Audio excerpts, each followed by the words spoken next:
वाले हैं कि सब्तेन जिसने मरियम को हनीमून ट्रिप के लिए एक सरप्राइज़ दिया। ये बात सब बहनों से छुपी हुई थी। जब ये बात सबके सामने आती है तो अनीला के तो होश उड़ जाते हैं। वो सजीला से कहते हैं कि ऐसा कैसे हो सकता है। वो सब्तेन जो कि हमसे कोई भी बात नहीं छुपाता था, जब से मरियम से शादी हुई है हमसे इतनी बातें छुपाने लग गया है। मुझे लगता है कि सब्तेन बिल्कुल ही चेंज हो गया है। एक दिन ऐसा आएगा कि वो बिल्कुल ही हमें भूल जाएगा। सब्तेन ने जब मरियम को सरप्राइज़ दिया तो वो बहुत ही ज़्यादा एक्साइटेड हो गई थी। लेकिन अब अनीला के तंज के तीर मरियम को कभी भी खुश नहीं रहने देंगे।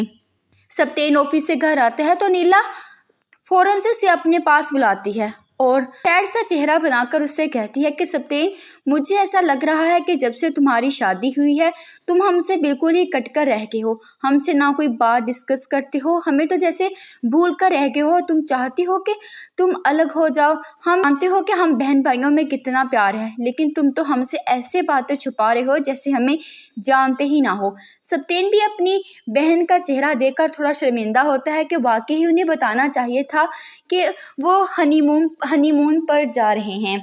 यहाँ पर अनीला सब्तेन से काफ़ी शिकवे शिकायतें करती है कि मैंने तुम्हें माँ बनकर पाला है, क्या तुम अपनी माँ से इतनी बातें छुपाने लगे हो। जब भी मुझे किसी और से पता चलता है तो मुझे बहुत दुख होता है। तो सब्तेन अपनी आप ही से माफ़ी मांगता है कि आइंदा के बाद ऐसा कुछ भी नहीं होगा। दूसरी तरफ अनम जब अपने फ्लैट पर जाती है तो वहाँ पर नौशीन बैठी वीडियो बना रही होती है। अनम जब वहाँ पर पहुँचती है उससे फ़ौरन से फ़ोन छीनती है और कहती है कि तुमने ये कौन सा काम पकड़ा हुआ है। पहले मेरे भाई के पीछे पड़ी हुई थी, अब सोशल मीडिया पर वीडियो डालकर अमीर लड़कों को फंसा रही हो। वो नौशीन को काफ़ी बातें सुनाती है, लेकिन नौशीन भी उसकी एक बात भी बर्दाश्त नहीं करती। उसे बदले में बहुत सारी बातें जवाब में देती है।